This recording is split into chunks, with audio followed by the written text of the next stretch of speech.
Madame, monsieur, bonsoir. Un Airbus A300 d'Air France bloqué sur l'aéroport d'Alger par 4 hommes armés. Nous sommes le 24 décembre 1994. Donc c'est le jour de Noël. Moi je suis en vacances avec ma famille dans les Pyrénées. J'apprends par la télévision et puis également par une visite de la brigade locale qui vient me dire il faut remonter à Paris très vite parce que là on a un sujet qui vous concerne. L'Airbus est toujours bloqué sur les pistes de l'aéroport d'Alger sur les 271 passagers. Les pirates en ont libéré pour le moment 42. Ça se passe en Algérie, ça concerne la compagnie Air France qui est une institution emblématique de notre pays.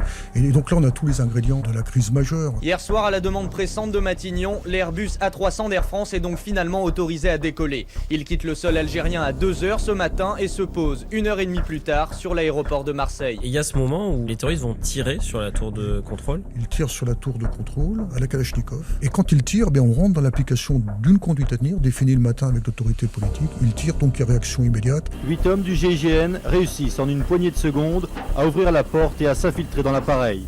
Ils savent alors que les 4 membres du commando islamiste se trouvent dans le cockpit. Des coups de feu retentissent.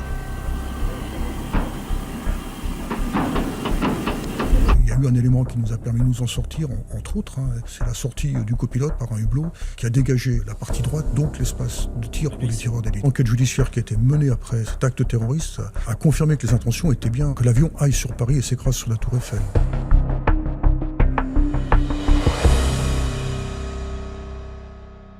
Bonjour Denis Favier.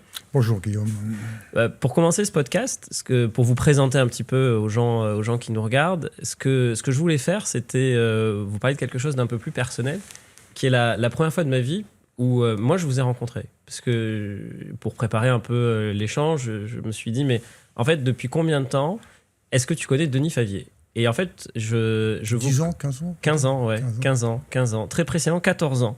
Et vous savez, la première fois où je vous ai rencontré, vous vous en souvenez ou pas ? Il y a 15 ans, il y a 14 ans, j'étais donc encore à la tête du GIGN peut-être. Ouais. C'est le jour où vous partiez du GIGN. D'accord. Avril 2011. Ouais, il y a 14 ans. Et en fait, ce jour-là, on m'avait dit, il y a Denis Favier qui quitte le GIGN, c'était votre deuxième commandement, et viens, tu vas pouvoir le rencontrer. Et moi, ce qui m'avait marqué à ce moment-là, c'était j'avais le sentiment de rencontrer un mythe, de rencontrer un homme mythique. Et ma première question, c'est celle-là, c'est est-ce que vous avez ce sentiment-là d'incarner une forme de mythe dans la gendarmerie et plus généralement dans les forces de sécurité intérieure ? Dans la gendarmerie, moi, j'y ai fait toute ma carrière, donc, et j'en ai été le directeur général. Donc, évidemment, je suis connu pour avoir exercé cette fonction. J'ai aussi commandé 2 fois le GIGN, donc parfois sur des opérations complexes. Donc, oui, effectivement, je suis connu dans la maison. Maintenant, de là à être un objet mythique, je n'en suis pas convaincu du tout. Peut-être d'abord pour resituer un peu les choses. Donc, vous avez fait l'école spéciale militaire de Saint-Cyr, vous êtes Saint-Cyrien. Vous avez choisi de sortir en gendarmerie, ce qui n'est pas la majorité des élèves de Saint-Cyr. Déjà, pourquoi vous avez fait ce choix ? Moi, je suis sorti de Saint-Cyr en 1983. Donc, le choix que je fais, c'est celui de la gendarmerie, parce que je trouvais que cette institution, elle était davantage adaptée à mon caractère, très orientée vers les opérations, vers le service concret à nos concitoyens, vers le service aussi des intérêts du pays. Et donc, c'était tout à fait adapté à mon tempérament, à une époque où l'armée de terre était une armée de conscription qui convenait moins à mes aspirations. Et donc voilà, j'avais ce souhait de rentrer très vite, de manière très concrète dans les opérations. Et la gendarmerie s'est présentée à moi. J'ai fait ce choix en 83. Et très sincèrement, je ne l'ai jamais regretté, puisque j'ai eu à connaître des opérations à un niveau qui est un niveau élevé, bien sûr. Alors, tous les Saint-Cyriens ne deviennent pas gendarmes, et tous les gendarmes ne deviennent pas commandants du GIGN. Comment vous passez donc d'officier de gendarmerie, qui sort de Saint-Cyr, à commandant du GIGN pour la première fois ? Déjà, le GIGN, c'est une unité de gendarmerie. On ne peut pas couper le GIGN de la gendarmerie. Ce sont 2 entités qui sont emboîtées l'une dans l'autre. Et donc, le GIGN vraiment s'intègre dans la gendarmerie. C'est la figure de proue, la vitrine, si on veut. C'est aussi l'unité qui gère les situations les plus complexes quand elles se présentent. Et donc, il faut suivre un cursus normal en gendarmerie.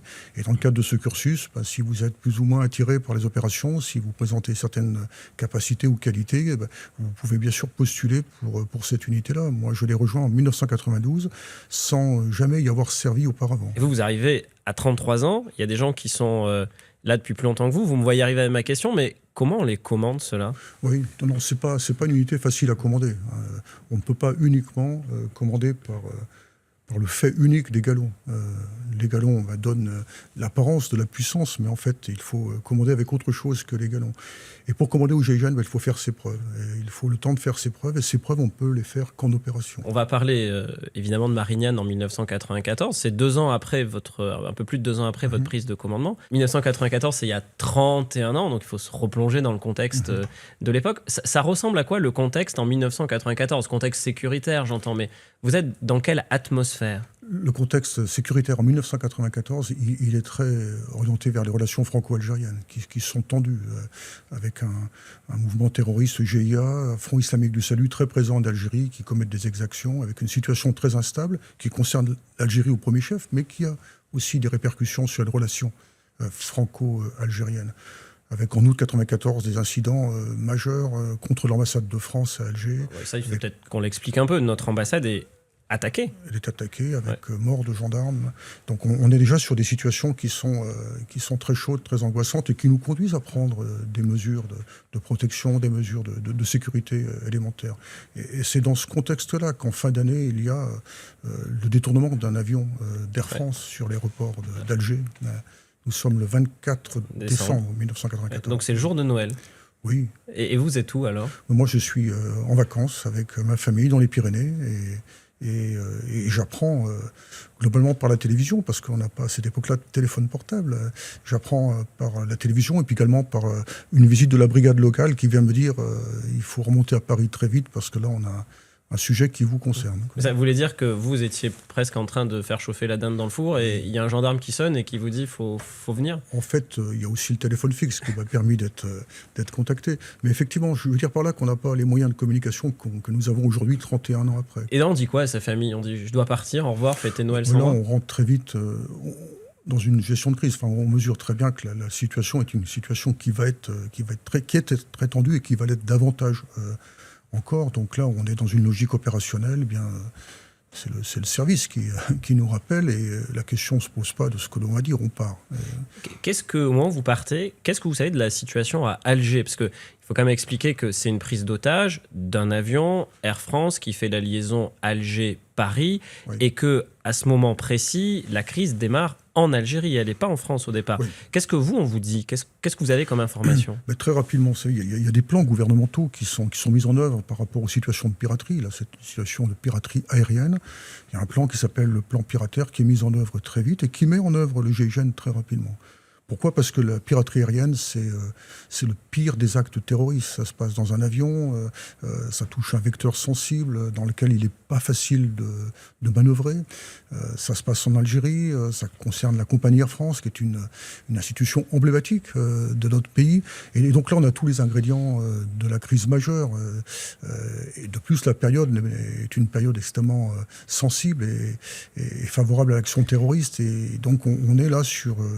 On a tous les ferments d'une crise majeure. Après, il y a une question qu'on peut se poser légitimement. Et surtout, il y a des otages. Tous les passagers du vol, tous les passagers du vol. L'avion, c'est plus de 200 passagers. Lorsqu'il est pris au sol, il y a 12 membres d'équipage. Donc là, on a une situation majeure, de crise majeure. En sachant qu'intervenir sur un avion, pour ceux qui connaissent les interventions spécialisées, c'est ce qu'il y a de plus délicat. Alors, pourquoi ça ? Parce qu'on est dans un univers clos, parce qu'il y a du kérosène, parce qu'il n'y a pas de possibilité de variantement, pas d'échappatoire, parce que les gens sont très très serrés, il y a une densité de passagers qui est importante au mètre carré, donc on a là tous les ingrédients qui rendent compliqué une opération. Alors après, il y a une question qui se pose, c'est que cet avion, il est à Alger au début de la crise. Oui. Vous êtes en France, dans les Pyrénées d'abord, puis après j'imagine que vous ralliez très vite Satory, en tout cas le quartier général du GIGN ou même Paris. Qu'est-ce que vous pouvez faire depuis la France ? Parce qu'au fond, on pourrait se dire, l'avion est à Alger, certes, il y a des Français à bord et l'équipage est français, l'avion est français, mais depuis la France, vous ne pouvez pas faire grand-chose en Algérie. L'avion est français, les passagers sont, pour la plupart d'entre eux, des binationaux. La France ne peut pas passer à côté de cette crise-là. Les intérêts nationaux sont en jeu. Et donc la France s'en empare très très rapidement. Et cette crise, elle est gérée au plus haut niveau gouvernemental. Elle se déroule à Alger dans un premier temps. La cellule de crise, elle est au Quai d'Orsay. Alain Juppé est ministre des Affaires étrangères, Dominique de Villepin est son directeur de cabinet, et la première réunion à laquelle je participe, moi, est au Quai d'Orsay. Et la France ne peut pas rester immobile, elle ne peut pas rester insensible, elle est obligée de prendre une première attitude, et la première attitude qui est prise, c'est de projeter le GIGN sur Palma de Majorque. C'est une riposte politique pour dire que le gouvernement a pris en compte la crise. Et sa première mesure de parade, de riposte, eh bien, c'est de prépositionner le GIGN en face de l'Algérie. C'est une posture politique. Très clairement, on n'a jamais pensé qu'il serait possible d'intervenir en Algérie, mais on ne pouvait pas non plus rester inactif. Alors justement, parlons un peu de ce qui se passe en Algérie, avant de parler de ce que vous allez faire depuis Palma, puis après à Marignane. Mais d'abord, si on se replace en Algérie, il y a cette prise d'otage. Est-ce que vous pouvez nous raconter comment ça se passe concrètement, la prise d'otage ? Il y a 4 terroristes, comment ils arrivent à s'introduire, qu'est-ce qu'ils font ? Est-ce que vous pouvez nous décrire un peu ce qui s'est passé en Algérie ? Il faut comprendre que la situation est tendue. Donc on a déjà pris des mesures de précaution concernant les vols de la compagnie Air France. L'avion fait l'aller-retour. L'équipage reste dans l'appareil et redécolle une fois que le changement de passager a été opéré. Et c'est pendant cette escale, changement de passager, entre le débarquement et l'embarquement de nouveaux passagers, que 4 terroristes avec des uniformes de policiers montent à bord, sans doute en bénéficiant d'une complicité. Ils montent à bord et ils vérifient les identités de certains passagers et rapidement l'équipage se rend compte que la situation est anormale. Cette visite sécuritaire à l'intérieur de l'avion est quelque chose qui sort de la norme et qui sort du cadre habituel et qui éveille l'attention. Et rapidement, on se rend compte que ces 4 pseudo-policiers sont en fait des terroristes et qu'ils ont des revendications et qu'ils demandent que l'avion soit séparé du reste de l'aéroport, que la passerelle soit déconnectée de l'avion et donc l'avion devient totalement isolé. Et c'est là que la prise d'otage commence. Les autorités algériennes, elles ont des unités spécialisées. Enfin, il y a un équivalent du GIGN en Algérie ? Oui, il y a des unités d'intervention qui sont compétentes sur le territoire algérien. Maintenant, intervenir sur avion, ça nécessite des compétences qui sont vraiment très particulières, qu'il faut avoir vraiment travaillé à l'entraînement. Et c'est pas un exercice facile. Donc on ne rentre pas dans une action de lutte contre la piraterie aérienne, je dirais, le cœur léger. C'est quelque chose d'extrêmement lourd qui nécessite en amont une très grosse préparation. Et donc vous suivez ce qui se passe à Alger depuis Palma de Majorque ? Oui, on suit la crise depuis Palma de Majorque.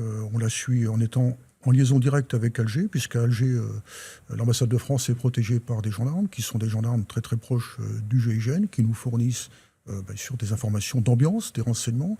On suit la crise également en lien avec Paris, puisque la cellule de crise reste activée. On suit en lien avec les services de renseignement l'évolution de la crise. Et donc on a tout un faisceau de renseignements qui nous permettent de confirmer au fil des heures que cette crise est vraiment une crise d'une gravité particulière. Et donc vous êtes à Palma de Majorque entre le 24 décembre et le 25 décembre 1994. En fait, oui. C'est Noël. Mais j'imagine que vous ne fêtez pas Noël, donc qu'est-ce que vous faites ? Pas trop le temps. Enfin, vous faites quoi ? En fait, on arrive à Noël, on arrive à Majorque avec en 2 temps en quelque sorte. Il y a un élément précurseur avec un avion du GAEL, qui est un avion de liaison interministérielle. Donc là, c'est vous. Oui, mais pas seul, avec une partie de mon équipe, avec des négociateurs, avec des chefs de groupe également, pour être capable de mettre en place un premier dispositif et être capable de prendre en compte une crise. Et puis derrière arrive le reste du GIGN, je dirais le gros de la troupe, sur un avion qui est un A300, en tout point comparable à celui qui est détourné. Et c'est un sister ship en quelque sorte. C'est un avion, enfin c'est la copie conforme. C'est la copie conforme qui nous permet de nous familiariser avec l'agencement à bord, avec le positionnement des sièges, le positionnement des galets, l'ouverture des portes, pour qu'on puisse vraiment s'approprier ce cadre de travail. Alors, en Algérie, la situation se dégrade, ça se passe pas bien. Les forces d'intervention algériennes, je crois qu'on appelle les ninjas, je crois que c'est... Oui, je crois. Oui. C'est ça. Alors ils tentent des choses, ils font venir la mère d'un des terroristes, je crois que ça n'a pas un très bon effet. Oui, je pense que les autorités algériennes ont géré à leur niveau la crise. Elles ont essayé d'amorcer une négociation qui a capoté. En fait, les terroristes sont très déterminés. Ils veulent la libération de prisonniers politiques que le pouvoir algérien ne veut pas libérer. Et donc, on discute localement sur ces choses-là, mais avec une négociation qui est assez biaisée et qui est de manière très claire et très rapide, n'ira pas très loin. Oui, ce qu'on peut dire plus directement même, c'est qu'ils tuent des otages. À Alger. À Alger, il y a 3 otages qui sont tués entre le 24 décembre midi et le 26 décembre 0h. Oui. Oui, ils tuent des passagers. Oui. Et il y a un moment où ils vont tuer un ressortissant Ils les tuent de français. manière très violente, en jetant les corps sur le tarmac. Ce sont des choses extrêmement dures qui ont frappé les esprits de tous ceux qui les ont vus. Le 3e passager qui est tué, c'est le cuisinier de l'ambassade de France. C'est un Français.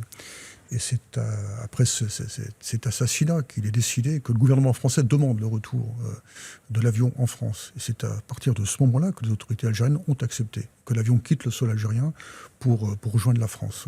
Et quand le cuisinier de l'ambassade de France, donc ce ressortissant français, est tué à Alger, vous êtes où? Vous êtes encore à Majorque ou vous êtes déjà parti? Quand il est tué, nous sommes en route pour la partie qui est la mienne du détachement, nous sommes en route vers Marignane. Ouais. Alors ça c'est un point qui a fait presque date dans même un cas d'école de la gestion de crise. Cette décision, vous êtes connu, Denis Favier, pour avoir pris votre avion et vos hommes et être parti presque d'initiative à Marignane sans solliciter l'ordre. Il y a quelque chose qui se raconte de cet ordre-là? C'est un peu de l'anticipation, en quelque sorte. Très clairement, on est présent à Majorque, mais on n'a pas tous les outils pour bien diriger l'opération. On a des contacts téléphoniques avec Alger, avec Paris, mais on est loin de nos bases, on n'est pas capable de monter une opération, on est loin de l'avion. On ne peut pas rester dans cette position, elle n'est que transitoire, c'est une position de posture, une première réaction. Et donc très clairement, la crise s'enlise et on sent bien qu'en termes de négociation, on ne pourra pas, bien sûr, agir en Algérie, c'est pas concevable. On sent bien que les terroristes n'auront pas gain de cause en Algérie. Et donc très clairement apparaît en termes de négociation politique générale l'idée pour l'avion de quitter l'Algérie pour la France. On voit bien que c'est ça la tendance.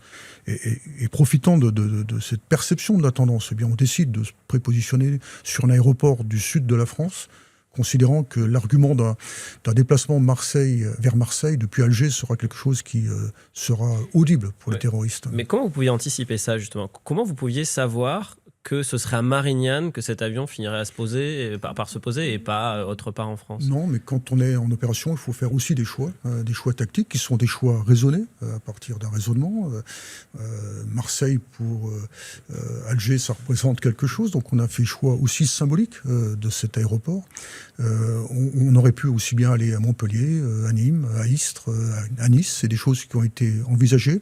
Mais moi, très clairement, on a fait le choix de Marignane. Oui. Et de votre expérience, pourquoi les terroristes acceptent d'aller à Marseille-Marignane, enfin à Marignane, alors que le projet initial, en tout cas c'est ce qui a été raconté, c'était plutôt de s'écraser sur Paris, enfin d'en faire un avion un peu kamikaze? Oui. Ça, c'est ce qu'on a découvert par la suite dans le cadre de l'enquête judiciaire. Nous sommes en 94, nous sommes loin de ce qui s'est passé aux États-Unis en 2001. Mais très clairement, l'enquête judiciaire qui a été menée après cet acte terroriste a confirmé que les intentions étaient bien que l'avion aille sur Paris et s'écrase sur la Tour Eiffel. Donc ça, mais ça, très clairement, on ne l'a pas mesuré d'emblée. On a proposé Marignane parce que il faut aussi offrir des portes de sortie. Et les terroristes ne pouvant pas rester en Algérie ont saisi cette porte de sortie. Mais si leur projet, c'est pas Marignane, pourquoi ils acceptent d'aller à Marignane? Parce qu'ils n'ont pas assez de carburant. Okay. C'est une question de carburant. Les plats ne sont pas refaits complètement à Alger et ils ont juste le carburant nécessaire pour traverser la Méditerranée. Alors ça peut être vers un autre aéroport que Marseille, mais c'est Marseille qui a été retenu. Ils auraient pu aller à Montpellier, il y avait assez de carburant pour cela. Ouais. Et donc quand ils arrivent à Marignane, vous y êtes déjà avec le GIGN? Oui. D'où l'intérêt d'avoir été prépositionné avant. Parce que quand on gère une situation de crise, une prise d'otage, ça nous est arrivé à plusieurs reprises, on arrive généralement sur les lieux quand les faits ont été commis. On arrive après la commission des faits. Et ça, c'est compliqué. Il faut prendre en compte la situation, il faut prendre en compte un terrain qui est déjà tenu et maîtrisé par l'adversaire. Or, dans cette opération-là, comme on arrive avant les terroristes, eh bien, on a un temps d'avance et c'est extrêmement précieux. Ça nous permet de conduire des repérages qui sont des repérages tactiques extrêmement importants. Ça nous permet de savoir où on va mettre l'avion. Ça nous permet également de savoir où va s'installer la salle de crise. Et donc là, on a un temps d'avance par rapport aux terroristes qui est une opportunité rare en opération. Et quand l'avion se pose à Marignane, qu'est-ce que, du point de vue du GIGN, il faut faire? C'est quoi les priorités opérationnelles? J'imagine que vous n'allez pas intervenir tout de suite. Donc, vous devez faire quoi sur un plan opérationnel? Déjà, il y a un facteur psychologique qui est extrêmement important. C'est-à-dire que vous voyez arriver un avion, qui est un avion détourné. Il arrive à 3h et quelques dans la nuit. C'est une nuit noire, un Mistral important. L'avion arrive, le bruit de l'avion en réaction. Et là, vous prenez la mesure de ce qu'est la crise et vous vous dites maintenant, elle est pour nous. Donc, il y a une dimension psychologique qui est considérable. Maintenant, et ça, malgré la fatigue. Ah oui, bien sûr. Oui, il y a Parce une dimension humaine, psychologique extrêmement forte. Vous dites maintenant, la crise, elle est pour nous. Elle n'est plus à distance. C'est nous qui devons la gérer. On est en charge maintenant. Et dedans, il y a encore 175 otages et 12 membres d'équipage. Donc là, on est sur un moment qui est extrêmement chaud, extrêmement fort en termes psychologiques. Et après, une fois qu'on a franchi cette étape, mais qu'il ne faut pas négliger, il y a forcément les réflexes techniques et tactiques qui reprennent le dessus. Cet avion, il faut le mettre dans une zone qui est une zone sûre. Il faut avoir autour de cet avion des gens capables d'observer ce qui se passe à l'intérieur. Mais ces gens qui sont capables d'observer, ils doivent être aussi capables de tirer si jamais la situation dégénère. Il faut qu'en arrière, on ait un PC opérationnel pour collecter l'ensemble des renseignements et puis préparer la manœuvre. Et puis, il faut que les équipiers se préparent à différents schémas d'opération, dont l'assaut. Il faut que tout ceci s'emboîte, que les négociateurs soient en place, que la structure de gestion de crise soit également positionnée. Et donc là, il y a la mécanique, comment dirais-je, de drill opérationnel reprend très vite le dessus. Parce que quand l'avion se pose, vous le dites bien, c'est pas la fin, c'est le début en réalité. C'est un peu là que ça commence. Mais vous n'avez pas dormi depuis combien de temps ? Bon, en fait, on dort pas sur les opérations lourdes. Là, nous sommes partis le 24 décembre à Majorque. On a dormi par petits tronçons d'un quart d'heure, je dirais, mais en fait, on est quand même sur les nerfs, sur une opération de cette nature-là. Il faut comprendre quand même ce que représentent les opérations. Enfin, nous, ce qui motive notre engagement, c'est d'aller sauver les vies des gens qui sont retenus en otage. Et ça, c'est ça le moteur. Et tant que la mission n'a pas été remplie, tant que les vies n'ont pas été sauvées, on reste engagé. Mais l'engagement suppose aussi qu'on soit vigilant à tout instant, qu'on soit capable de déclencher un assaut. Et donc, on n'a pas tellement de temps de répit. Je dirais qu'on n'est pas fatigué. Mais je dirais aussi, à contrario, qu'après coup, vous avez un choc qui est extrêmement important, un choc de fatigue. Je me doute qu'une des urgences, c'est un peu de collecter du renseignement opérationnel, de savoir combien ils sont, ça vous le savez, 4, mais l'armement, où est-ce qu'ils sont positionnés dans l'avion. Comment ça se passe, ça ? Comment on arrive à avoir plus d'informations pour se préparer efficacement ? L'urgent pour nous, c'est d'abord de prendre contact, parce que nous, on ne les a jamais eus à la voie. Et la prise de contact à la voie, elle est extrêmement importante. Elle permet d'apprécier leur niveau de détermination. Elle permet aussi de comprendre la structuration du commando entre celui qui répond directement parce qu'il est habilité à le faire et celui qui prend la communication mais attend avant de répondre. Mais on sait qu'il y en a un qui est le chef et l'autre qui n'est pas le chef. Donc il y a toute une logique de prise de contact, parce que très clairement, nous, si on avait pu résoudre la crise par la négociation, c'est ce qu'on aurait fait. Donc, avant tout, le premier sujet, c'est de prendre contact avec les terroristes. Mais justement, comment se passe cette négociation ? Comment on peut négocier avec les terroristes ? Parce que vous, on dit, ça fait effectivement, vous avez peu dormi, il y a une crise qui commence à durer, mais c'est valable pour les terroristes aussi. Oui. C'est-à-dire qu'eux, ils en sont à plusieurs dizaines d'heures de prise d'otages. Comment on peut leur parler ? C'est pas facile. On pouvait encore, c'est moins le cas aujourd'hui, prendre contact avec les terroristes pour amorcer vraiment un début de négociation. C'est une affaire de spécialistes. La négociation, ça ne s'improvise pas. Il faut des gens qui connaissent bien les opérations, mais qui ont aussi d'autres ressorts qui leur permettent de rentrer en contact, de trouver les petits leviers pour amorcer un dialogue, pour apaiser une situation, tout en ayant toujours en tête que derrière, ce dialogue peut échouer et que alors cette amorce de négociation amènera des éléments techniques et tactiques pour ceux qui auront à conduire l'opération. Mais quand le négociateur... il est déjà pas seul, le négociateur. Ouais, ils sont deux ? Ils travaillent au moins à deux et ils sont toujours supervisés par quelqu'un. Alors, il n'y a pas de téléphone portable à cette époque, donc on se contacte comment ? La négociation, elle se fait par la liaison entre la tour de contrôle et l'avion. Et donc, c'est une liaison radio qui permet d'amorcer le contact. Dans un premier temps, il s'établit avec le commandant de bord. Et ensuite, elle s'établit avec les terroristes. Et donc, le canal est un canal assez ténue quand même, hein, et ça tient sur pas grand-chose. Donc il ne faut pas se louper dans la prise de contact, il faut trouver les bons mots, il ne faut jamais heurter, il faut afficher à la fois de l'ouverture, mais aussi de la détermination, il faut comprendre aussi leur ressort psychologique. Donc là, on a un travail qui est un travail très très subtil et très complexe. Et ils se disent quoi? Ils ont des revendications qui sont tout de suite très très très très affirmées. Ils veulent rejoindre Paris. Donc c'est quelque chose qu'on comprend très très vite. Et nous, très clairement, la priorité donnée par l'autorité gouvernementale, c'est que l'avion restera à Marseille. Donc ça, c'est quand même un élément que j'ai reçu moi en tant que directive opérationnelle. L'avion ne quittera pas Marseille. Donc on doit gérer cette opération ici. Bah, comment vous pouvez négocier? Parce que finalement, leur demande, c'est une ligne rouge inacceptable pour vous.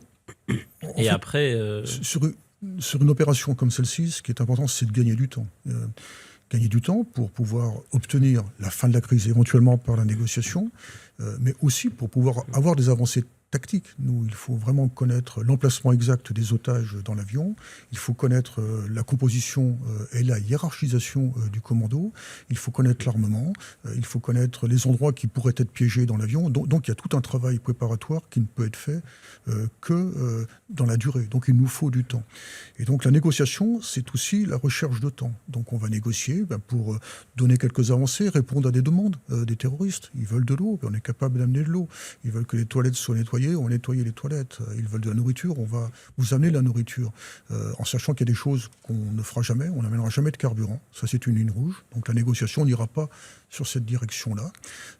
Mais il y a d'autres leviers qui ont été étudiés. Par exemple, ils veulent communiquer avec la presse. On va travailler avec eux sur un schéma de conférence de presse à l'intérieur de l'avion. Et cette négociation, quand elle n'est pas déconnectée des opérations, elle amène des éléments qui sont extrêmement pertinents. Alors, il y a peut-être deux éléments qu'on peut peut-être détailler un peu, parce que c'est assez, je trouve, parlant de la façon dont le GIGN travaille. Vous disiez à l'instant, ils veulent qu'on nettoie les toilettes, on va envoyer des gens nettoyer les toilettes. Sauf que ceux qui viennent nettoyer les toilettes de l'avion ne sont pas des techniciens de nettoyage d'avion, c'est des militaires du GIGN. Peut-être. Ouais. Peut-être. Vous ne le diriez pas officiellement. Je ne sais pas. Vous ne savez pas.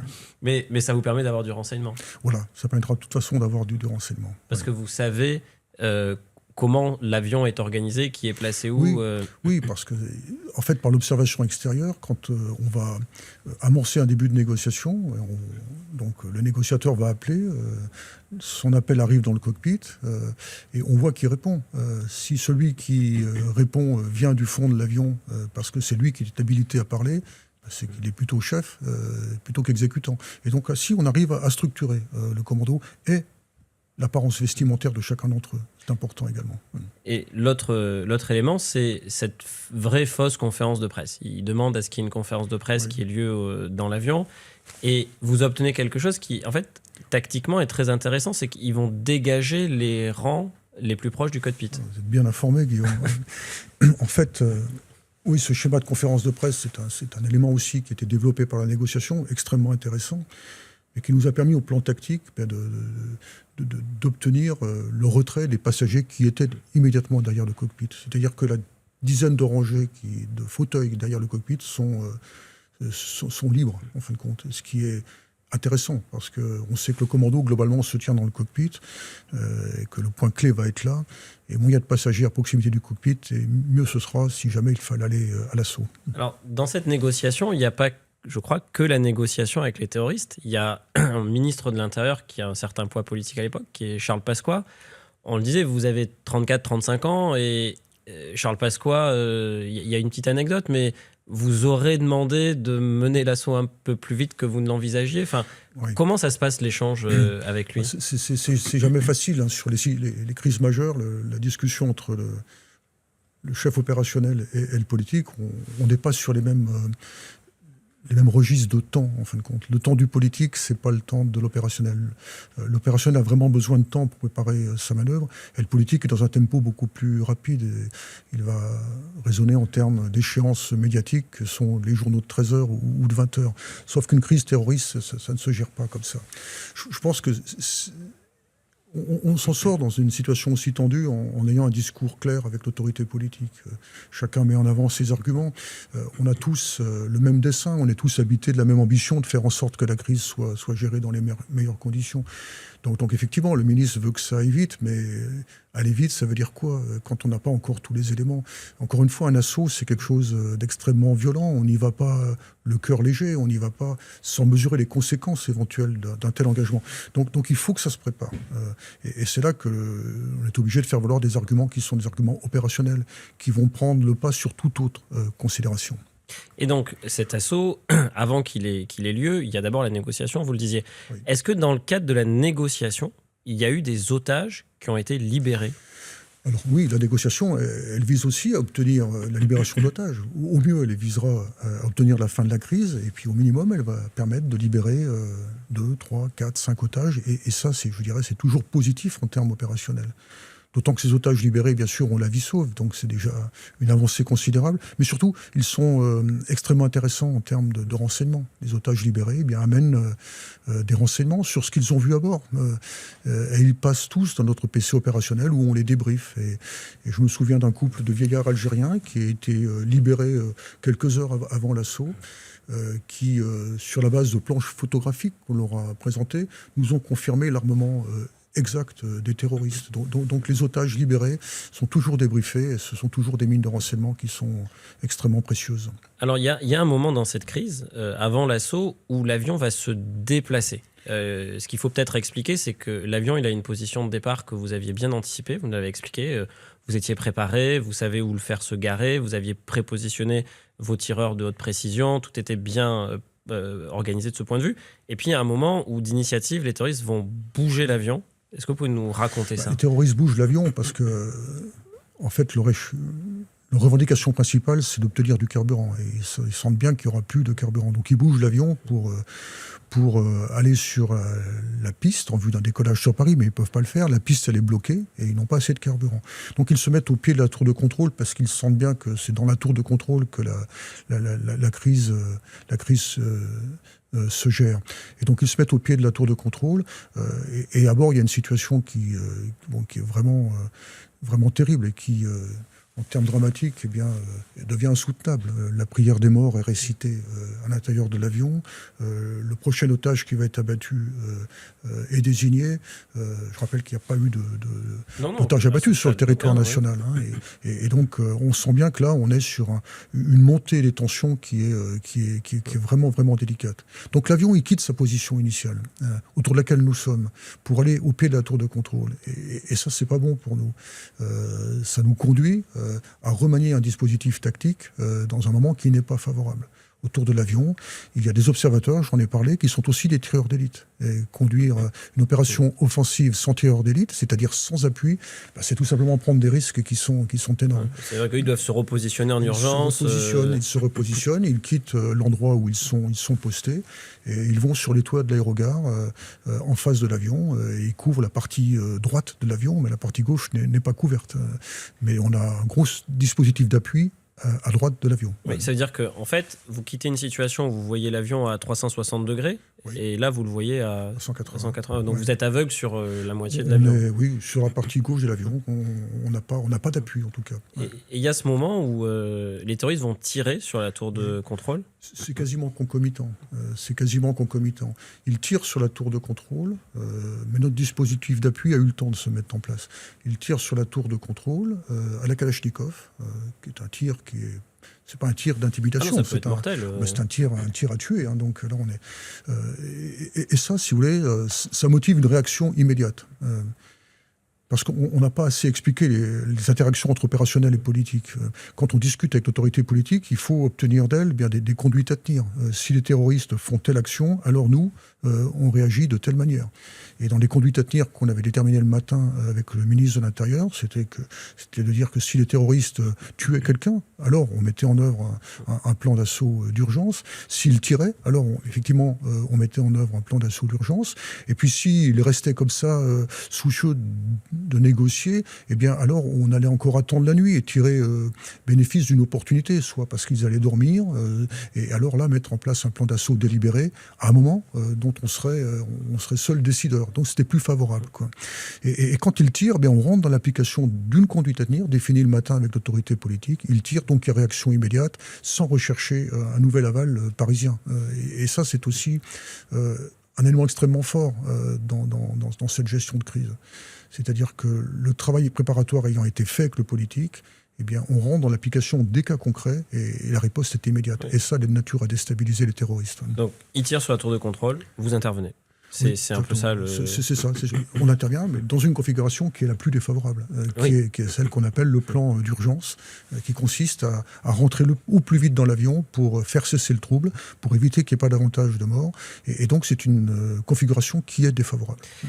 Le plan d'assaut d'urgence, vous avez décidé de rentrer simultanément par plusieurs portes de l'avion. Oui. Il y a la porte avant droite, et je crois de mémoire, il y a 2 portes à l'arrière.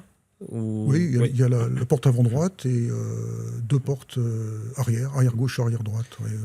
Et l'équipe d'assaut qui rentre, nous sommes 30, 8 portes avant droite et 2 x 11 à l'arrière. Donc il y a les échelles qui s'avancent, on voit ces véhicules, ça c'est des images d'LCI à l'époque. Des images qui ont fait le tour du monde. Ouais. Et alors ce qui prête beaucoup moins à sourire, c'est que vous faites tirer dessus.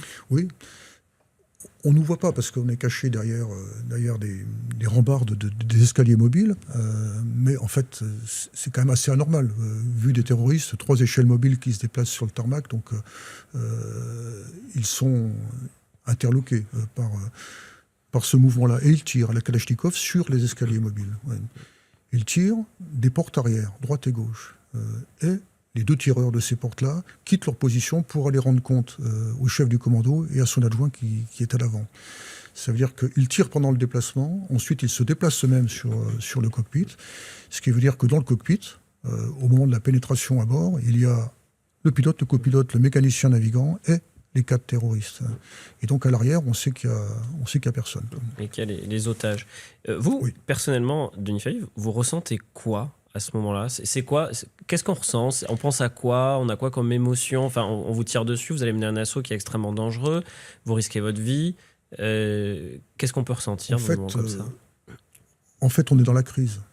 On est vraiment dans la crise. On a conscience que c'est une crise majeure. On ne sait pas encore exactement ce qu'on va rencontrer, mais on sait que ce sera quelque chose d'extrêmement lourd et d'extrêmement engagé.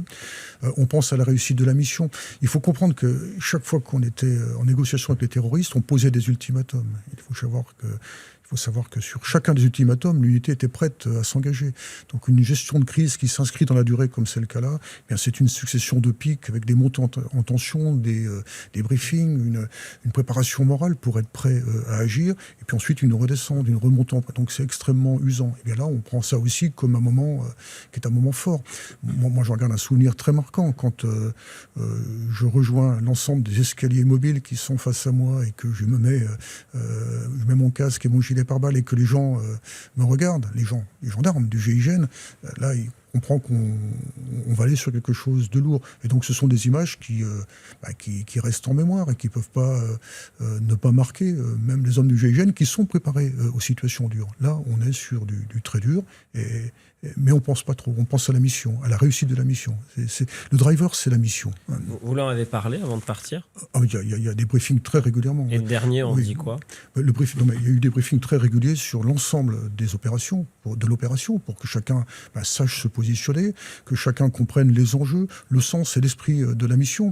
Parce que les opérateurs doivent être imprégnés de l'esprit de la mission pour comprendre quel est le but à atteindre. Et puis, le cas échéant, avoir une initiative individuelle qui permette, durant le déroulé de l'opération, de prendre la bonne réaction. Vous l'avez dit, les terroristes, ils sont dans le cockpit, donc ceux qui vont entrer par la porte avant droite, mécaniquement, ce sont les militaires du GIGN qui vont être les plus exposés au tir. Oui. Comment vous les choisissez, ceux-là? Non, mais ça se fait. Ils sont tous interchangeables. Le problème au GIGN, c'est pas de désigner des gens pour aller vers la situation la plus chaude. C'est plutôt de dire à certains, vous n'irez pas sur la situation la plus chaude. Donc là, la question ne se pose pas en termes de volontariat ou pas. C'est la question de l'engagement en groupe organique. Eh bien, c'est tel groupe qui prendra telle porte et tel autre prendra telle autre porte. Et donc les gendarmes sont absolument interchangeables. On n'a pas fait de choix en fonction des compétences de chacun. Après, il y a la question de votre place aussi à vous en tant que chef. Vous avez fait un choix fort, c'était de monter à l'assaut avec vos hommes. Oui. D'autres chefs n'auraient peut-être pas fait ce choix. Au GIGN, je pense qu'ils auraient tous fait ce choix-là. Parce qu'on ne peut pas commander ce type d'unité dans des opérations aussi lourdes sans être avec ces hommes. c'est incontournable. Et dans ma façon de voir les choses, dans la formation que j'ai reçue, c'est pas concevable que je puisse uniquement participer à la conception de l'opération, à la gestion de la crise, et amener l'unité sur les bases d'un assaut en disant bon, moi j'ai fait mon boulot, maintenant à vous de faire. Ça c'est pas concevable. Si j'avais fait ça, jamais plus je n'aurais pu commander cette unité. C'est une question de légitimité. Et dans cette unité, le GIGN, eh bien, la légitimité du patron, elle vient aussi de son engagement en opération. Oui, mais après tout, on pourrait dire que c'est comme en football, quoi. L'entraîneur, il prépare le plan de match, la feuille de match, il reste sur le banc et il donne les consignes. Oui. Pourquoi au GIGN, Oui. c'est pas comme ça? Pourquoi Mais vous devez aller sur le terrain? Au football, le capitaine, il est bien sur le terrain. Ouais. Donc vous, c'est le capitaine. Oui, capitaine pour cette partie-là. Mais il y a aussi cet aspect conception de l'opération qui fait partie du rôle du patron, quoi. Et c'est pas pour faire de grandes choses. C'est Montesquieu qui disait ça. Il n'est pas nécessaire d'être un si grand génie ou d'être au-dessus des hommes. Il faut être avec eux. Moi, je considère que ce jour-là, nous avons fait une grande chose, une opération extrêmement réussie dont on parle aujourd'hui encore. Et nous l'avons fait parce que nous étions dans un collectif fort, du gendarme équipier jusqu'au patron engagé dans la même opération. Et donc il n'est pas concevable d'être en dehors de l'équipe dans une opération comme ça. Dans cette équipe, chaque membre a un rôle déterminant. Et je voulais qu'on s'arrête sur un petit détail qui a été beaucoup commenté après cette opération, c'est ce moment où l'échelle va buter contre la porte de l'avion. Vous ne pouvez pas rentrer tout de suite parce que ça empêche l'ouverture de la porte. Et là, il y a un des gendarmes qui a un geste d'initiative assez déterminant. Alors, oui, c'est vrai. En fait, il faut comprendre que sur les opérations spéciales, ça ne se déroule jamais comme on l'a imaginé. Il y a toujours un cas non conforme qui se présente. Et c'est le propre des opérations spéciales. Mais les meilleures des unités spéciales, et le GIGN en fait partie, c'est cette capacité à gérer les grains de sable, sans ordre, mais uniquement sur la base d'initiatives individuelles. On bute effectivement sur ce nez de porte de l'avion, parce que l'avion sur lequel on travaillait n'est pas tout à fait à la même hauteur que celui sur lequel nous nous engageons, et donc il y a un problème de 3-4 cm. Et donc il y a une réaction individuelle qui consiste à reculer pour permettre à la porte de sortir de son logement et d'être translatée, ce qui permet le déroulement de l'assaut. Et c'est là la différence entre certaines unités. Au GIGN, il faut être imprégné de l'esprit de la mission. Il faut que chacun comprenne le but à atteindre. Le collectif est extrêmement fort, mais le collectif, il ne brise pas les initiatives individuelles. On est capable, en tant qu'individu, eh bien, d'avoir une réaction à son niveau qui peut faire basculer l'opération du bon côté. Vous rentrez, et là, c'est un choc au sens de l'assaut.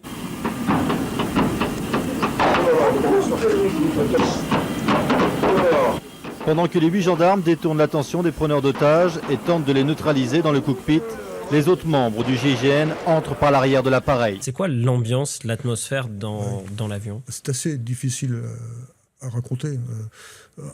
Un assaut, c'est un choc, vous l'avez dit. C'est un choc au sens physique. C'est un choc entre deux entités opposées, entre des terroristes qui sont installés, qui ont l'ascendant, et vous qui arrivez pour aller justement les chercher, les neutraliser. Et donc il faut prendre l'ascendant sur eux. Et pour prendre l'ascendant, il n'y a guère que le choc physique. Donc c'est un mouvement extrêmement puissant, violent, mais c'est une violence maîtrisée, avec de l'armement. Dans un contexte qui est compliqué. L'avion, il fait nuit, les hublots sont tous obturés, il y a des gens qui crient, il y a des gens qui ont peur, il y a des visées laser qui sillonnent l'ensemble de la carlingue, donc on est il y a des grenades qui ont explosé, il y a de la fumée, donc c'est extrêmement déstabilisant. Un assaut, c'est violent, il faut pas se le cacher. Ça l'est d'autant plus que vous avez des blessés. On a des blessés, oui, blessés dans le groupe de tête très, très rapidement. Il y a 10 gendarmes qui ont été blessés sur cet assaut. Nous sommes rentrés à 30 dans l'avion, 10 ont été blessés, dont certains très grièvement, portent aujourd'hui encore les stigmates de leur engagement. Donc oui, c'est quelque chose d'extrêmement fort, mais si vous voulez, on ne peut pas être dans la demi-mesure quand on est dans la violence terroriste. Contre la violence terroriste, il faut de la détermination et il faut vraiment avoir un mouvement offensif qui soit extrêmement fort. Et toute la difficulté, c'est de maîtriser cette puissance-là. de maîtriser le feu. Et ça, c'est un travail qu'on développe dans les unités d'intervention spécialisées. C'est la maîtrise de cette puissance, la maîtrise du tir, la maîtrise de la force qui nous est confiée. Mais quand en tant que chef, Denis Favier, on voit ces gendarmes qui sont blessés, certains qui tombent, certains qui sont hors de capacité à combattre parce que trop atteints, on ressent quoi ? Parce qu'il est long cet assaut. Oui, c'est un assaut qui dure 17 minutes. C'est très long. Mais il est long parce que tout se passe dans le cockpit. Et dans le cockpit, il y a 3 membres d'équipage qu'il faut sortir vivants. Et donc, ça nous conduit à temporiser. Quand on a un assaut, c'est aussi de la confusion. Moi, je suis très clairement pas capable de vous dire tout ce qui s'est passé à la seconde près, parce qu'il y a des moments où on se repositionne, on ne voit pas les choses comme il faudrait les voir. Et donc, j'ai une bonne vision globale de ce qui s'est passé, mais je suis certain que je n'ai pas tout pu voir. Et personne n'a pu voir la globalité de l'opération. Moi, j'ai eu des moments de doute, parce que 17 minutes, vous l'avez dit, c'est long. Donc, j'ai effectivement eu un moment de doute où je me suis dit, mais là, on est planté. Et en fin de compte, non, on n'était pas planté parce qu'il y a eu un élément qui nous a permis de nous en sortir, entre autres. C'est la sortie du copilote par un hublot qui a dégagé la partie droite, donc l'espace de tir pour les tireurs d'élite. Défenestré. Il a sauté. Oui, il s'est rattrapé avec une sangle de sortie, mais effectivement, il a quitté son poste. Donc, il n'y avait plus que 2 personnes à bord, le pilote et le mécanicien navigant. Mais le copilote quittant son poste, libère le champ de tir pour les tireurs qui sont en appui, ce qui nous permettra d'engager une autre option tactique, notamment un tir d'appui sous les fenêtres du hublot pour aller chercher les terroristes qui étaient encore là. Sur ce point très précis, ce qu'il faut expliquer aux gens qui nous regardent, c'est que vous avez des tireurs d'élite, de haute précision, qui ont tiré sans voir la cible. Quand vous dites tirer sous la fenêtre, en fait, ils ne voyaient pas exactement l'endroit où ils tiraient. Oui, c'est vrai, mais ça, on est capable de le faire parce que ça relève le niveau de confiance qui règne dans cette unité. Si on dit aux gendarmes à la radio de pouvoir tirer là, quand même ses camarades sont à 1,50 m derrière, c'est qu'il peut le faire. Et on sait que son tir sera assez précis pour arriver là où on lui a dit qu'il devait arriver. Et donc c'est une unité où on travaille la relation de confiance au plus loin, et ce qui permet dans des situations comme ça d'enlever les décisions et de faire des choses qui sont un peu hors normes. Et donc ce sont ces tirs de ceux qui ont tiré sans voir exactement où ils tiraient, qui ont fait que vous avez pu neutraliser le dernier terroriste. Oui, on peut dire que les choses sont passées comme ça. Ouais. Et comment vous comprenez que c'est fini ? C'est fini parce que le commandant de bord dialogue avec notre négociateur qui est dans la tour de contrôle. Et il lui dit à un moment, c'est bon, c'est fini, quoi. Donc là, on prend un peu de temps pour s'assurer qu'effectivement c'est fini. On fait sortir le commandant de bord, qui est blessé, et le mécanicien navigant, et on se rend compte qu'effectivement c'est fini. Sur cet assaut, vous n'avez perdu aucun otage. Vous avez neutralisé les 4 terroristes. Vous sortez de là, vous dites on a réalisé un assaut d'exception, on a accompli quelque chose de hors du commun. Vous réagissez comment ? Les minutes qui suivent, elles sont assez déstabilisantes. Il ne faut pas oublier qu'on a 10 blessés. Donc, on a 10 blessés, on a de nombreux otages sur le tarmac. Il faut les sécuriser, il faut traiter certains médicalement, même s'ils ne sont pas blessés, il faut quand même s'en occuper. On est déstabilisé, on a du mal à retrouver nos esprits dans les premières minutes, donc on ne se pose pas cette question de savoir si on est en réussite ou pas. Mais quelques heures après, on comprend qu'on vient de faire une grosse opération. Oui. Enfin, vous êtes humble parce que après cette opération, la France vous voit un peu comme des héros. Oui. Oui. Vous n'avez pas conscience de ça ? Vous ne prenez pas conscience de ça ? Oui, je me méfie un peu de la notion, parce qu'elle est fragile en fin de compte, et puis elle est galvaudée en fin de compte. Je pense qu'on a non pas besoin de héros, mais on a besoin de vainqueurs. Vous voulez dire quoi par là ? Je pense que l'héros, c'est le signe d'une société qui regarde son passé, ou on a besoin de vainqueurs, de gens qui gagnent. Et ce jour-là, on a remporté un succès. Vous avez gagné, oui. On a gagné, oui. Et moi, je préfère la notion de vainqueur à celle de héros. Ouais.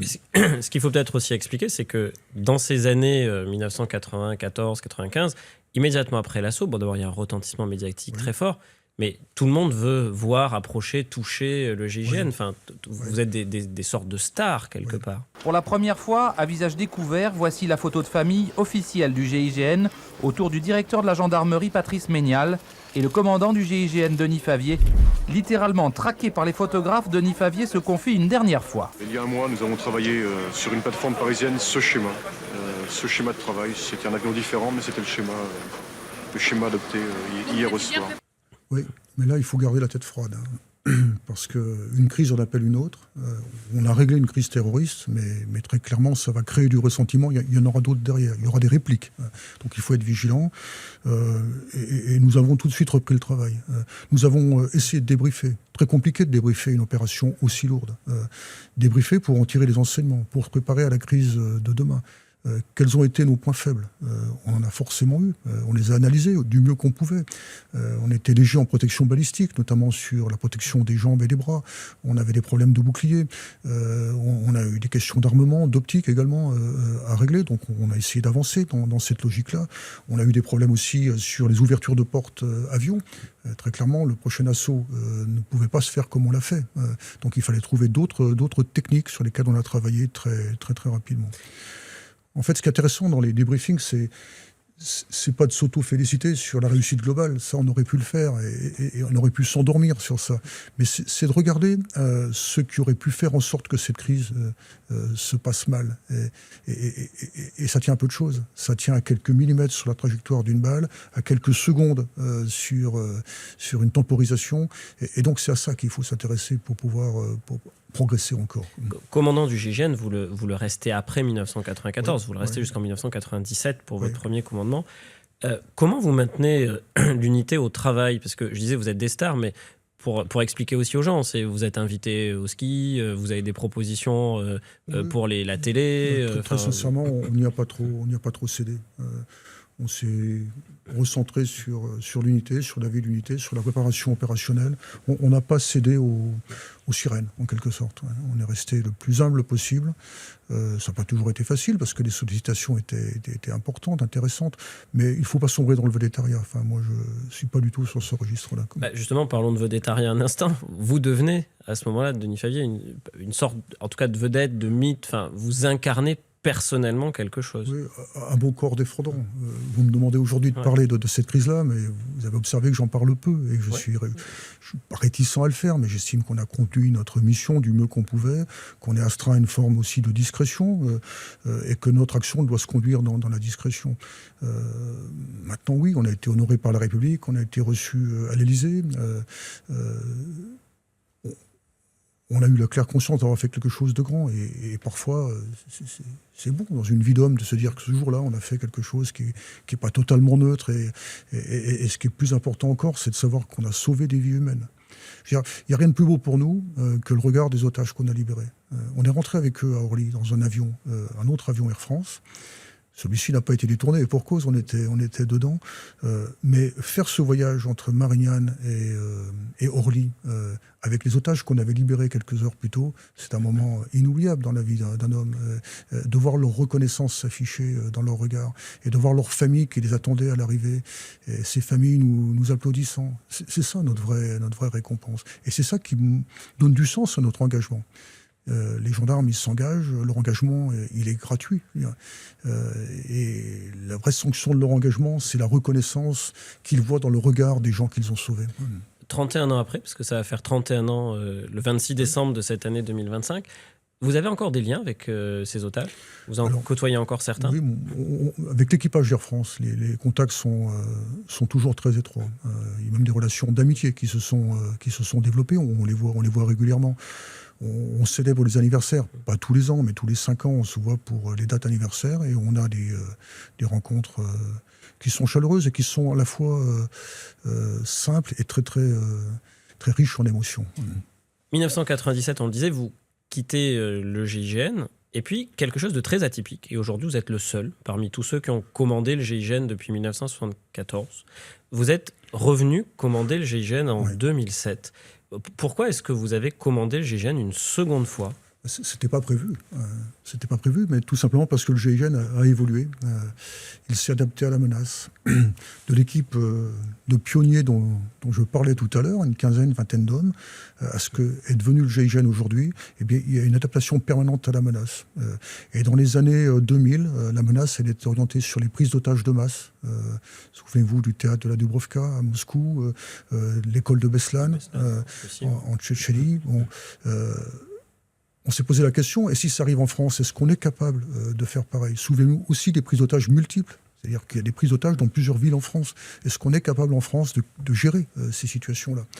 Et cette réflexion que je n'ai pas portée, mais à laquelle j'ai quand même un peu participé, eh bien, elle a conduit à dire il faut qu'on restructure complètement notre GIGN et qu'on lui donne de nouvelles capacités. Il faut qu'il change de taille, à la fois en termes numériques, mais également en termes capacitaires. Et c'est la réforme qu'on m'a demandé de conduire dans le cadre d'une conduite de changement qui était un peu complexe, parce qu'on touche à l'affectif, on touche aux insignes, aux brevets, aux badges, à ce qui fait l'âme, en quelque sorte, de l'unité. Ouais, je pense que ce qu'il faut expliquer, c'est qu'en fait, à ce moment-là, le GIGN va fusionner avec d'autres unités, entités qui ne sont pas le GIGN. Je pense à l'escadron parachutiste d'intervention de la gendarmerie nationale, ce qu'on appelle l'EPIGN. Il y a le groupement de sécurité de la présidence de la République, le GSPR. Et vous, on vous dit d'amalgamer des gens qui ne viennent pas, qui n'ont pas la même origine professionnellement parlant, exactement, et qui ne sont pas très contents de fusionner. Non, ils n'ont pas exactement la même origine, mais ils ont quand même des points communs qui sont importants. Ce sont tous des gendarmes d'hélice, tous gendarmes parachutistes, et il faut, tout en respectant les compétences de chacun, réussir un amalgame pour pouvoir doper le collectif. Donc on va avoir une compétence intervention, protection, observation. On va doper les capacités techniques, les moyens techniques, parce qu'aujourd'hui ça prend une place qui est considérable, quoi. Et donc il faut conduire ce changement pour changer de braquet en quelque sorte et faire rentrer le GIGN véritablement dans notre siècle, quoi. Et l'année d'après c'est 2008. Et enfin, l'année après 2007, le début de votre second commandement. Et 2008, il y a une crise un peu particulière, qui est celle du Ponant. Est-ce que vous pouvez nous en dire quelques mots, expliquer ce que c'est que cette crise? Parce que c'est une prise d'otage, alors pas sur un avion, mais sur un bateau. Et il se passe quoi exactement? En fait, le Ponant, c'est un voilier de luxe qui croise entre les Seychelles et Marseille, et qui est au large de la Somalie, alors qu'il n'y a que l'équipage à bord, une trentaine de personnes, il est trop proche des côtes somaliennes. Et donc il est pris en otage par des Somaliens. La Somalie, c'est un État qui est failli. Il n'y a pas d'État, il n'y a pas de force régalienne. Bon.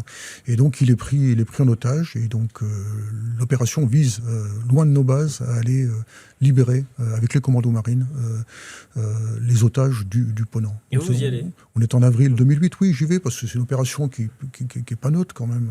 Ça se passe loin de nos bases, ça se passe en mer, ça se passe dans le cadre, pour le coup, du plan piraterie maritime, qu'on appelle Pirate Mer, qu'on travaille depuis des années avec les commandos marines, donc c'est l'occasion de concrétiser notre engagement conjoint. J'ai lu que vous avez été parachuté en mer. Oui. Ouais, c'est vrai. Oui, alors certains ils sont allés en bateau, moi j'y suis allé en parachute parce que c'était l'occasion, le moyen le plus rapide d'arriver sur les lieux de l'opération. En fait, vous êtes un homme d'action, Denis Favier. Vous avez un côté, il faut y aller, quoi. Oui. Il y a une crise, vous vous emparez de la crise, quoi. J'aime bien quand il se passe quelque chose. Ouais. C'est Churchill qui disait ça. J'aime bien quand il se passe quelque chose, et quand il ne se passe rien, je fais en sorte qu'il se passe quelque chose. Vous n'avez pas provoqué quand même Non, quand même pas. Ouais. cette crise-là. Elle se dénoue bien, cette crise aussi? Oui, elle se dénoue bien par la négociation, qui est la remise de rançon, qui est une phase extrêmement délicate. Et on obtient la libération des otages qu'on voit un par un quitter le bord. Et quand on en a 30, on estime que l'opération a été réussie. C'est pas du tout une opération de même intensité que celle de Marignane. On est face à des mouvements terroristes, entre guillemets, alors qu'à Marignane, on est sur du terrorisme dur. Et puis, il y a ce moment d'avril 2011 qu'on racontait au début de l'interview, où vous quittez le GIGN. Moi, j'ai la chance d'être là. Je vous découvre un peu pour la première fois. Depuis, on a fait beaucoup de choses ensemble. On a fait un livre ensemble. On s'est beaucoup côtoyés depuis cette époque. Vous avez été celui qui m'a remis aussi mon brevet pour entrer dans la réserve citoyenne de la gendarmerie. Oui, je vous dois ça.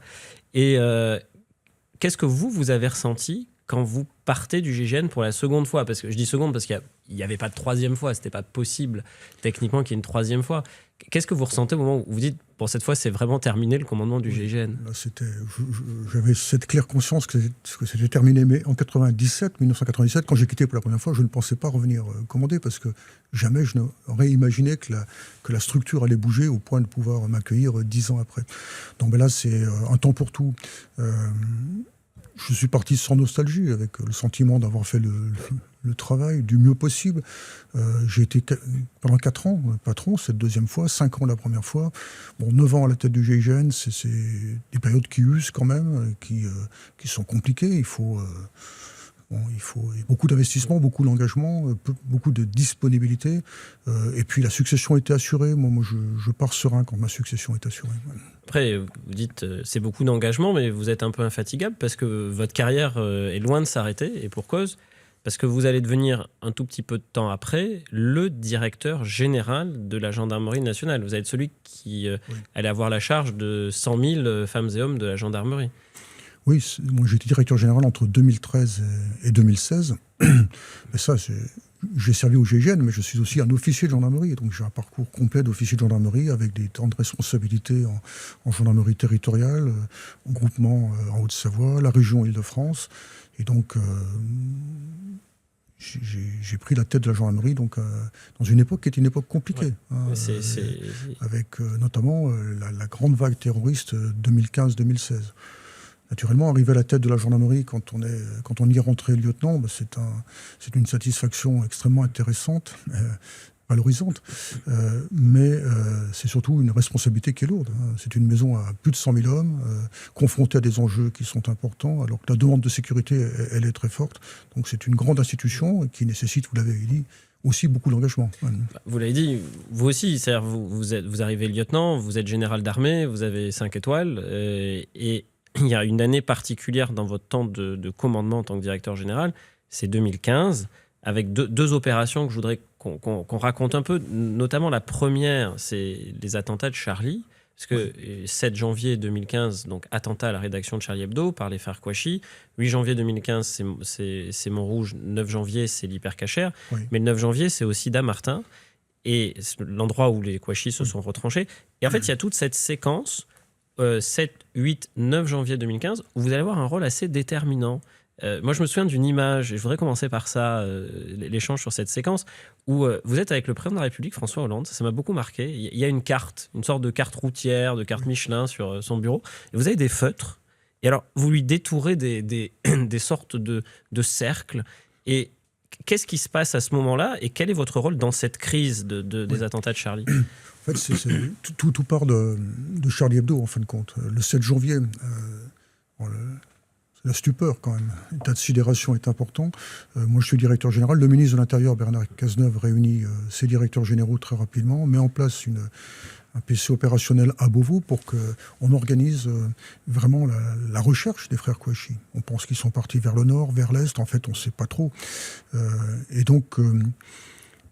plutôt que de dire les faits se sont uniquement déroulés à Paris, on va chercher dans Paris, et ensuite en enquête judiciaire, on ira là où l'enquête nous mènera, on décide de faire une opération nationale, globale, police, gendarmerie, pour engager des opérations de recherche. Et c'est ça qui est déterminant. Et nous, gendarmes, dans notre secteur, on a des capacités qui sont fortes. Grosse capacité de mobiliser de manière instantanée des effectifs. On a des moyens aériens, on a des gens capables de tenir les axes, on a des gendarmes mobiles capables de tenir une zone, de fouiller, de contrôler. On a des chevaux capables de patrouiller dans les forêts. Et donc moi, je mets tous les effectifs de la gendarmerie dans cette recherche, quoi. Et c'est ce qui nous a permis de déceler, en faisant marcher la chaîne de renseignement, des traces de passage des frères Kouachi dans une station-service à côté de Soissons. Ouais, vers Villers-Cotterêts. Et après, il sort du bois au sens presque littéral du terme, quoi. C'est-à-dire qu'on a une trace de passage, elle remonte très très rapidement à notre connaissance, et on boucle cette zone. On prend une zone globalement de 8 km de diamètre autour de la station-service, considérant qu'ils n'ont pas pu à pied quitter cette zone.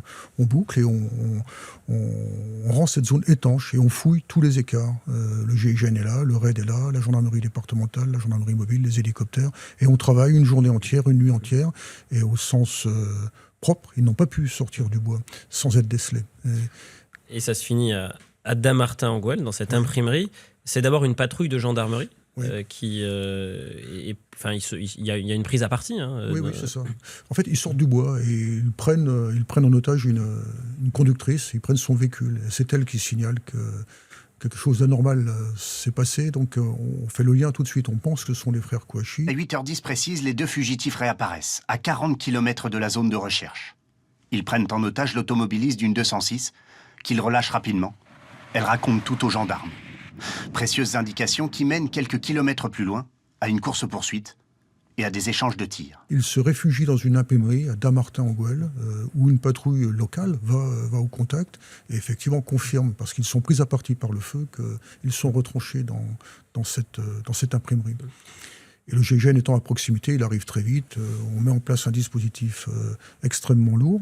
Et tout ceci se passe quand nous sommes en Conseil de défense, à l'Élysée, autour du président de la République, du Premier ministre, du ministre de l'Intérieur. Et moi, je travaille toujours sur carte. Il y a des opérations, et les cartes, c'est l'outil le plus précieux en termes opérationnels. Je me rends compte que le politique, il a besoin de concret aussi. Et quand on travaille sur carte, eh bien, on montre concrètement les choses. Et pour faire référence à la photo que vous évoquez, eh bien, je montre au président les éléments que j'ai sur ma carte. Et ce sont des éléments concrets qui lui permettent de forger une décision et d'avoir une bonne appréciation de la situation. L'imprimerie, elle est cernée par le GIGN. Oui. Et il y a une autre image, c'est vous, Denis Favier, directeur général de la gendarmerie en fonction. Vous vous rendez sur place, vous y allez. Oui. C'est quoi ? La crise, on s'en empare, donc il faut être sur place. Je suis le directeur général. Le GIGN est commandé, donc moi je ne vais pas commander le GIGN, mais je suis le patron de l'ensemble des forces de gendarmerie. Et donc oui, c'est une crise majeure. Ah oui, ça. L'état de sidération est considérable après l'attaque de Charlie Hebdo et de Montrouge. Mais là, on sait qu'on a les frères Kouachi dans le dispositif. C'est pas neutre, donc on ne peut pas se louper. Et donc, si le patron de la gendarmerie, dans une opération majeure, alors que ses forces sont engagées, ne se déplace pas, c'est qu'il y a un sujet. C'est pas ma nature. Donc moi, je me déplace pour assurer la coordination. Le procureur François Molins est là, le préfet de la Seine-et-Marne est là. Et donc on est sur une opération de crise majeure. Ouais. Avec le recul, vous diriez qu'il y avait quoi de complexe à Dammartin par rapport à tout ce que vous nous avez raconté, ce que vous avez déjà connu, parce que Dammartin, sans minimiser évidemment, sans minorer l'intensité de cette opération, il y a un otage, mais les Kouachi ne savent pas qu'il est otage. Et l'imprimerie est bien cernée par le GIGN. Oui. Ça change quoi, cette configuration, par rapport à ce que vous avez déjà connu et vécu ? Là, on est dans une configuration assez classique. Le GIGN a fait le travail, il l'a bien fait. La complexité de l'opération, elle était en amont. Elle était dans l'opération de recherche. Mais une fois qu'on a contraint les frères Kouachi à se réfugier dans un lieu qu'on est capable d'encadrer, qu'il n'y a plus de contact avec l'extérieur, ça devient une opération assez classique. Cependant, avec des gens qui sont déterminés, qui ont tué et qui veulent tuer encore. Qui vont finir par sortir de l'imprimerie. Finir par sortir et tirer, et ils seront neutralisés par les gendarmes du GIGN. Et après cette crise de janvier 2015, oui. Pour être complet, il faut se souvenir que, alors qu'on travaillait sur l'imprimerie, il y a l'épicerie cachère qui se déclenche en même temps. Oui. Donc les effectifs de la BRI et du RAID quittent Dammartin pour rejoindre la porte de Vincennes, où ils vont gérer de manière concomitante l'épicerie cachère. Et donc c'est une opération vraiment d'envergure nationale, avec deux pôles importants, et au même moment on va gérer les deux opérations et mettre un terme à la cavale meurtrière des trois terroristes. Oui, parce que vous disiez tout à l'heure, ça se passe jamais comme on l'a prévu. Si ma mémoire est bonne, au départ, comme il y avait des otages qui étaient connus d'Amédi Koulibaly à l'hypercachère, vous deviez commencer, on devait commencer à l'hypercachère et vous deviez finir à Dammartin l'intervention. Et en fait, ça s'est inversé. C'est la sortie des Kouachi. C'est toute la question des conduites à tenir dont je parlais tout à l'heure. Là, moi, je suis en discussion avec le ministre de l'Intérieur, Bernard Cazeneuve, qui lui suit vraiment de très près l'affaire de l'épicerie cachère. Dans l'épicerie cachère, c'est extrêmement complexe. Il y a des otages en plus grand nombre qu'à Dammartin. Et donc la priorité, elle est donnée là, à l'épicerie cachère, sauf canon conforme, si les Kouachi sortaient. Ça, c'est un cas qu'on a évoqué avec le ministre. S'ils sortent, eh bien, on peut pas rester inactif. S'ils sortent et s'ils tirent, on ne peut pas rester inactif. Donc ça va déclencher l'opération sur l'épicerie cachère. Qu'est-ce que vous leur dites d'ailleurs à ces gendarmes présents à Dammartin quand l'intervention est terminée ? Vous les félicitez ? Quelle est la parole du chef ? Oui, là, très clairement, sur toutes les opérations majeures, il faut avoir un temps d'échange rapide avec le chef. Et chacun les hommes qui a participé à cette opération conscience d'avoir été un acteur à son niveau d'une crise qui a secoué le pays et d'avoir permis sa résolution. Donc c'est plutôt valorisant. Le chef doit avoir ces mots de remerciement, de gratitude pour les hommes qui se sont engagés, qui se sont exposés. Ouais. Assez peu de temps après, il y a une autre crise qui n'a rien à voir avec le contre-terrorisme, qui est le crash de la Germanwings. Et là encore, vous êtes aux affaires, vous êtes le directeur général de la gendarmerie. L'avion s'écrase dans une zone où les gendarmes doivent intervenir. Donc c'est un pilote de la Germanwings qui, suicidaire, on peut dire ça, écraser l'avion. Ouais. Ça, c'est une crise majeure qui se déroule le jour où le roi d'Espagne est en visite d'État à Paris. Et l'avion se crache dans les Alpes de Haute-Provence, dans un endroit qui est totalement inaccessible. Donc on a beaucoup de mal à confirmer le renseignement. Une crise majeure, hein, il n'y a aucun survivant. Et là, je me rends compte que la gendarmerie offre des capacités qui sont considérables et on les mobilise totalement. Il s'agit des gendarmes montagnards, parce que la zone est vraiment en haute montagne, elle est difficile d'accès. Les gendarmes enquêteurs, spécialistes de tout ce qui concerne l'aviation. Les gendarmes capables d'identifier les ADN dans des temps qui sont records. Les gendarmes mobiles pour sécuriser la zone. Les gendarmes départementaux. On fait une piste pour accéder à l'avion. Donc je me rends compte que quand on met en œuvre toutes les capacités, quand on donne du sens à un projet, à une mission, alors on a une puissance qui est considérable. Et cette crise-là, pour moi, elle est révélatrice de ce qu'on peut faire en commun quand on a un cap, un projet, une mission. C'est vraiment quelque chose qui nous a profondément marqué. Alors que sur les crises avions, généralement, il faut mettre plusieurs mois pour avoir tous les tests ADN identifiés. Là, nos spécialistes ont fait des prouesses avec un laboratoire de fortune qui a été mis en place sur place et qui a permis d'identifier les victimes et d'apporter un peu de réconfort aux familles qui étaient dans la peine. Oui, parce que je m'arrête un instant sur le roi d'Espagne que vous mentionniez il y a quelques secondes. Le roi d'Espagne, il est en visite d'État en France, mais il est pleinement associé à cette crise parce que l'avion vient d'Espagne. François Hollande, qui recevait le roi d'Espagne, Felipe VI, et son épouse, a décidé, avec le roi d'Espagne, d'annuler cette visite d'État. Et le roi, dans mon souvenir, il vient vous voir en cellule de crise. Oui, il est en visite d'État. L'avion est décollé de Barcelone pour l'Allemagne, donc l'Espagne est concernée directement. Et donc, comme il est en visite d'État, et que nous sommes constitués en cellule de crise à Beauvau, le roi vient avec le président de la République, François Hollande, le Premier ministre Manuel Valls, le ministre de l'Intérieur, et donc... Et vous dites quoi au roi ? Il est décidé, le Premier ministre prend la parole, et il est décidé de lui faire un topo de présentation, mais quand il vient, on n'a encore pas beaucoup d'éléments, parce qu'il est difficile de recueillir des éléments. Et le Premier ministre dit, le général Favier va nous faire un point. Et j'avais très clairement pas grand-chose à dire, sauf que, grâce aux hélicoptères et à nos techniciens, on a pu ramener et rapatrier à Beauvau les premières images de l'avion, grâce à un hélicoptère qui était en l'air avec un système de relais, et on a pu diffuser ça en direct en salle de crise, et c'était pour nous important et pour tout le monde de voir ce qu'il en était réellement. Oui, et puis votre prouesse, vous le dites, c'est l'identification des corps, parce que vous arrivez très très vite, à l'échelle de cette crise, à restituer des corps aux familles. Oui, ça c'est un élément extrêmement important. Là, les techniciens en investigation criminelle ont fait un travail remarquable. Ils ont développé des kits de prélèvement qui sont d'ailleurs opérants aujourd'hui et qui sont tout point remarquables. Et en quelques heures, on pouvait avoir des résultats très pertinents. Et puis l'année d'après, 2016, c'est votre départ. C'est l'année où vous quittez la gendarmerie nationale. Comment elle se fait, cette décision de partir ? Parce que le politique aurait pu décider de vous prolonger un peu. Enfin, ça se passe dans quel contexte ? Moi, j'étais pas embuté, comme on dit. Hein, j'étais pas en limite d'âge, donc je pouvais rester un peu. Mais j'étais directeur général 3 ans et demi, dans une période compliquée. Je pense qu'il ne faut pas s'entêter à rester sur les postes. Moi, je préfère partir lorsque je suis au mieux de ma forme que d'être dans un début de déclin. Par ailleurs, ma succession, elle était parfaitement assurée. Mon numéro 2, major général, qui aurait pu être à ma place numéro 1 et qui... Richard Lizuret, qui est un ami, et il était tout à fait... il était temps pour lui qu'il prenne, et donc on s'entendait vraiment très bien. Je lui ai dit que je partirai au bout de 3 ans et demi, ce que j'ai fait, j'ai tenu parole. Et je crois que les grands patrons doivent savoir partir. Ça fait partie aussi de leur réussite ou pas à la tête des institutions. Alors pour les gens qui nous regardent, qui nous écoutent, vous n'êtes pas parti à la retraite. Hein. Il y a une suite. Oui, il y a une suite. Quelle est cette suite? Qu'est-ce que vous faites Non, maintenant? J'ai rejoint la compagnie Total Energy en 2016 et je suis directeur sûreté dans cette compagnie depuis lors.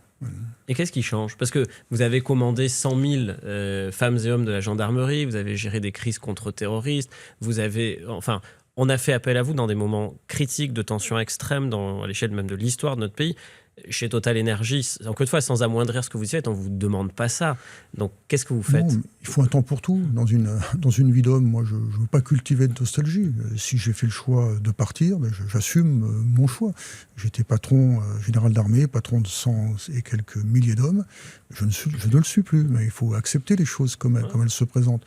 Maintenant, découvrir le monde de l'industrie, le monde de l'entreprise, découvrir des horizons nouveaux, sur des challenges nouveaux, je trouve ça aussi extrêmement enrichissant. Moi, je suis en charge de la protection des personnes et des biens dans une compagnie qui est très présente dans le monde, sur plus d'une centaine de pays, qui est aussi une compagnie très exposée, qui s'engage dans des politiques énergétiques tout à fait remarquables, vers le renouvelable. Et donc tout ça est extrêmement intéressant à suivre et ça fait partie aussi d'ouverture d'esprit que j'attendais un peu. Si on regarde de ce fait votre trajectoire professionnelle, c'est une vie d'engagement marquée par les opérations. Comment vous êtes parvenu à trouver un équilibre? Je pense déjà qu'il faut très clairement rester simple, rester soi-même et avoir des habitudes qui sont des habitudes simples. Il y a plusieurs éléments équilibrants. Il y a l'élément familial qui pour moi était très équilibrant et je pense que ma famille a fait un peu les frais de mon engagement à ce point marqué au profit de notre pays et de nos concitoyens. Mais vous voulez dire quoi par là? Il y a des absences? Vous faites des sacrifices, il y a des absences. Moi, je me suis beaucoup engagé professionnellement, donc ça se fait forcément au détriment de ma famille qui m'a apporté les éléments structurants. Et j'ai aucun doute sur ça. Après, j'ai trouvé d'autres éléments d'équilibre. Moi, je pratique le sport, ça m'équilibre beaucoup. Et c'est un élément qui m'a permis aussi de... Mais encore aujourd'hui, je crois. Oui, vous allez courir? Oui, encore un peu. Ouais. De moins en moins vite, mais encore un peu. Ouais. Enfin, je pense que vous courez plus vite que moi. Hein. Peut-être.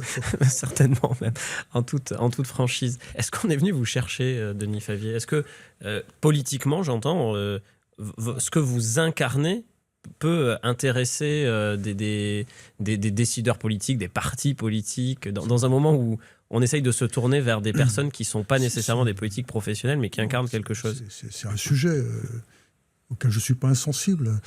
J'ai été sollicité, très clairement, mais en termes politiques, pour m'engager davantage sur ce terrain-là. Mais le moment n'est pas venu encore.